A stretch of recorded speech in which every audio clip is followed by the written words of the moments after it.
सरदार वल्लभ भाई पटेल की कहानी एक साधारण शुरुआत से शुरू होती है, जब उन्होंने 31 अक्टूबर 1875 को गुजरात के नाडियाड में जन्म लिया।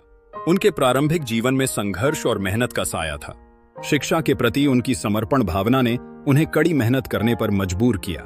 वे स्थानीय स्कूलों के बाद कानून की पढ़ाई के लिए इंग्लैंड गए, जहां उन्होंने न केवल शिक्षा प्राप्त की बल्कि अपने आत्मविश्वास को भी पाया। अद्वितीय क्षमता और दृढ़ निश्चय के साथ उन्होंने भारत लौटने के बाद अहमदाबाद में एक सफल वकील के तौर पर पहचान बनाई। स्वतंत्रता संग्राम में उनकी भूमिका उनकी महानता की एक और मिसाल है।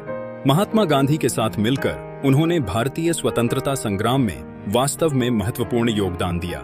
खेड़ा सत्याग्रह और बारडोली सत्याग्रह जैसे आंदोलनों में उनकी सक्रियता ने उन्हें न केवल एक दृढ़ नेता बनाया, बल्कि उनके नेतृत्व गुणों ने भी उन्हें सरदार की उपाधि दिलाई। उन्होंने हमेशा किसानों के अधिकारों के लिए अपनी आवाज उठाई, जो उनकी निस्वार्थ सेवा का प्रतीक है। स्वतंत्रता के बाद पटेल ने भारत के पहले गृह मंत्री और उप प्रधानमंत्री के रूप में महत्वपूर्ण भूमिका निभाई। उन्होंने इस नाजुक समय में देश की एकता और अखंडता को सुनिश्चित करने के लिए अभूतपूर्व प्रयास किए। 560 से अधिक रियासतों का भारतीय संघ में विलय करते समय उनकी कुशाग्रता और दूरदर्शिता ने भारत को एक अखंड राष्ट्र के रूप में स्थापित करने में मदद की।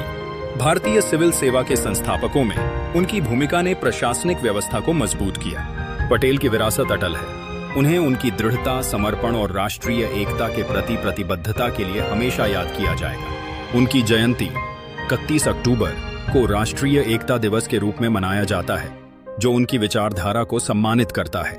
गुजरात में स्थापित स्टैच्यू ऑफ यूनिटी उनकी महानता का प्रतीक है, जो दुनिया की सबसे ऊंची मूर्ति है। सरदार वल्लभ भाई पटेल का योगदान आधुनिक भारत के निर्माण में एक अमूल्य अध्याय है, जो आने वाली पीढ़ियों के लिए प्रेरणा का स्रोत बना रहेगा।